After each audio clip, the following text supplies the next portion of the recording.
says. Her voice is clipped and breezy. I've come out to walk my dog, or did you own the path now? I shake my head. It's a mad question to answer. But this is how these arguments are, always. Both of us just being mad. You know, I knew you were going to say that, I say, still shaking my head. I knew it, back there in the path. I guessed it almost word for word. My legs are freezing. Patch has stopped barking and started growling. I look down at him and see he is watching a stick drifting near the opposite bank. A dark shape standing up out of the water, rippling the surface. I look back at her. You did follow me out here, I say. I can't read her face. What else were you doing? Watching the sun come up? Did I say I was here for no reason? She says. Patch barks again, but she doesn't look down at him. No, I didn't say that. I'm walking Patch. She doesn't break eye contact the entire time, not for a second. There is a splash as Patch jumps into the river.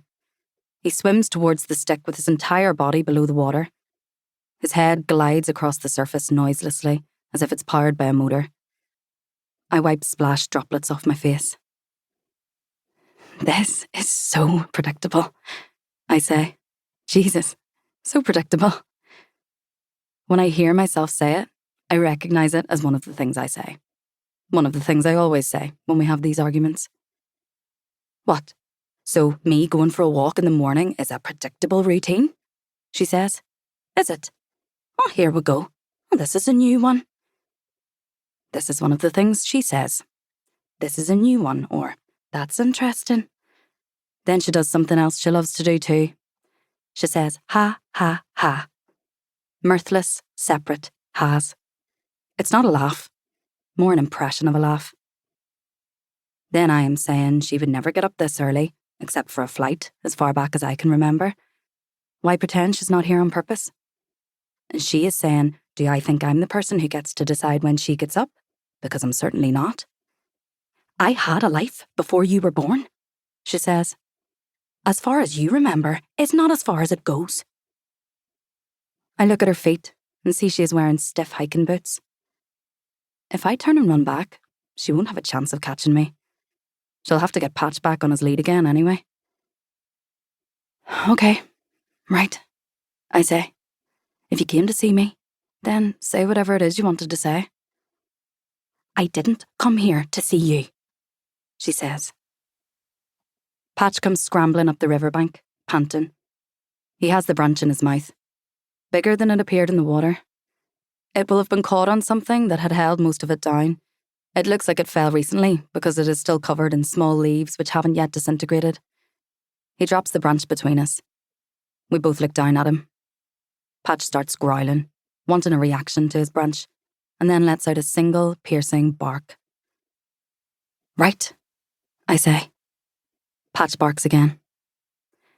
Well then, I'll leave you to it. I turn around and start running, back the way I came. She calls after me. I stop and turn around.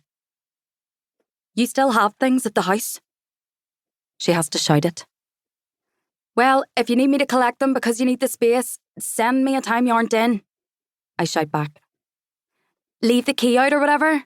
I'll come then, or send someone trustworthy.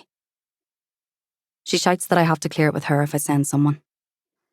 Fine, I shout. Right, send times, is that everything? She nods. I take off again and don't look back. I run back along the towpath towards Botanic Park, past the block of new-built flats with big windows looking onto the river, which always have multiple rental and sale signs up outside them. Today I count 3 for rent and 2 for sale. Everyone says it's because river rats from the Lagan climb up through the pipes and emerge from their toilets. I don't know if that's true. There aren't many cars or people out. Too early. I run past the bridge to Ormo and up to the park. There's a white flag with a red cross and a red hand of Ulster overlaid on the cross, flying on the lamppost on the other side of the bridge.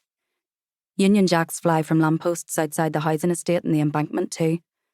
Red brick buildings against the green of the riverbank and the blue of the mountains.